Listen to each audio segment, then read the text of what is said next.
everyone, it is Sam and I hope you guys are having a fantastic day today. It has once again been a while since I filmed the Top 5 Wednesday video. For some reason, some of the topics lately haven't been topics that appeal to me, or I just don't have that many books to mention.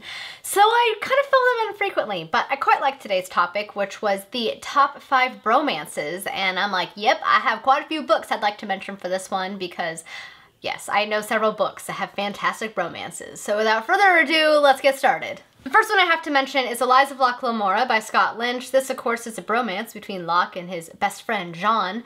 I love these two. They're hilarious, they're great with each other, they're sarcastic, they're wit, and they're just the love that they have for one another is fantastic. They're just with each other till the end. They'll do anything to keep each other safe, and it's just very, very heartwarming. These two are just amazing, and the fact that Jean sticks with Locke through all of his antics is pretty dang loyal, because sometimes Locke can be an ass. My next favorite bromance group is actually The Boys from the Greatcoat series by Sebastian de Castell. Falkio, Brasti, and Kest are three of the bestest of guy friends I've ever seen. These three are loyal to the end. They've been there for each other through thick and thin. They stick with each other even when they're being jerks and not always being the best people that they can be.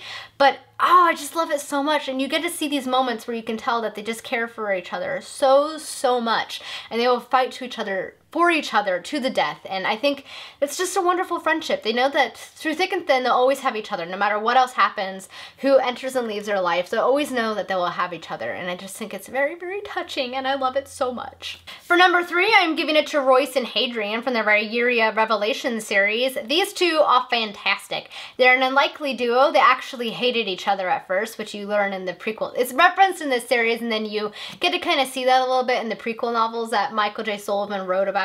But these two are great. They went from absolutely despising each other to really gaining a respect and then a great friendship and love for one another, and I love it so much. They're there for each other through it all.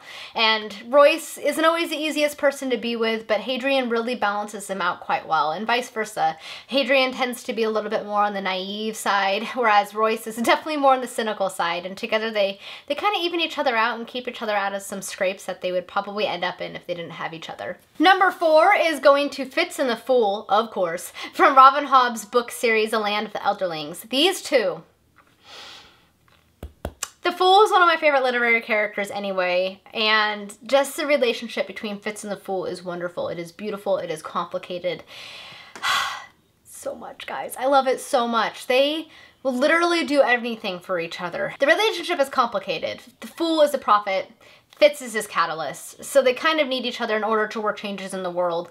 But their relationship is more than that. Their relationship is more than just prophet and catalyst. And it's so good. And what I'm choosing Fool's Fate in particular for this one, because you really see the depth of love and respect that they have for each other in this book. What Fitz does for the Fool is just, it's touching. I cried a lot at the end of this book for very good reason, and it's definitely because it's like the culmination of the relationship with each other. And I'm too lazy to get my book because it's on a very high shelf, but I'm actually giving my last pair to Legolas and Gimli from The Lord of the Rings. These two are hilarious and amazing together. They're an unlikely pair to form a friendship. Elves and dwarves have a long history of hating each other, but these two defy all odds, and they end up gaining a really, really great and long-lasting friendship. You don't get to see too much of their interaction in the book series, but what you do get is fantastic. You can tell that they care a lot for each other. They fight well side by side. They can't wait to share their own heritage of their cultures with each other, and it's just wonderful, wonderful to see. And I'm really glad that they really illustrated that in the movies, because it's definitely one of my favorite parts of that trilogy. Alright guys, that is it for my top 5 favorite bromances. I would love to hear what one of your favorite bromances is, or if you've read any of these books, if you also enjoyed these friendships, you'll have to let me know. Thank you guys so much for watching. I hope you guys have a beautiful day. Until next time, happy reading. Bye!